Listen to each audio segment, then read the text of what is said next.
ভারতে বাংলাভাষী হওয়ায় লোকজনকে ধরে নির্যাতন ও সীমান্ত পার করে দেওয়ার সমালোচনা করলেন পশ্চিমবঙ্গের মুখ্যমন্ত্রী মমতা বন্দ্যোপাধ্যায়। তিনি বলেন, বাংলা ভাষায় কথা বললে বিভিন্ন রাজ্য থেকে বিতাড়ন করা হচ্ছে, অথচ দেশের কেন্দ্রীয় সরকার প্রতিবেশী দেশের সাবেক প্রধানমন্ত্রীকে বহাল তবিয়তে রেখেছে নয়াদিল্লিতে।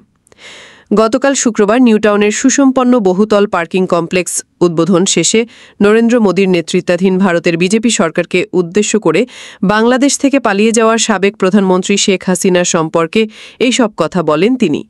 তবে বক্তব্যের কোনো পর্যায়ে শেখ হাসিনা বা মোদীর নাম উচ্চারণ করেননি মমতা।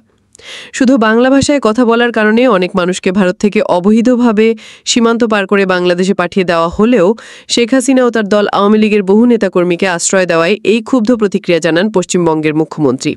তিনি বলেন, বাংলাদেশি আখ্যা দিয়ে ভিন রাজ্য থেকে নির্যাতন করা হচ্ছে, তাড়িয়ে দেওয়া হচ্ছে, অথচ প্রতিবেশী দেশে সাংবিধানিক সংকট দেখা দেওয়ায় সে দেশের প্রধানমন্ত্রীকে দিল্লিতে আশ্রয় দেওয়া হয়েছে।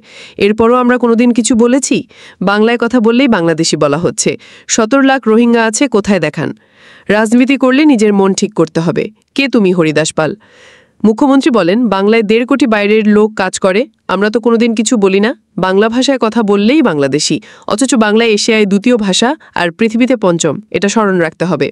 2024 সালের 5ই অগস্ট বাংলাদেশের গণ-অভ্যুত্থানে ক্ষমতাচ্যুত হন বাংলাদেশের তৎকালীন প্রধানমন্ত্রী শেখ হাসিনা।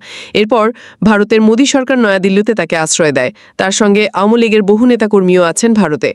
মেঘালয়, আসাম, কোচবিহার, ঘোজাডাঙ্গা, গেদে, হিলি, উত্তর 24 পরগনা, মালদা, বনগাঁ, বসিরহাট সীমান্ত দিয়ে বাংলাদেশ থেকে পালিয়ে বহু আওয়ামী লীগ নেতা ভারতে আশ্রয় নেন। শেখ হাসিনার নাম না করলেও মূলত এই বিষয়টি বোঝাতে চেয়েছেন মমতা বন্দ্যোপাধ্যায়।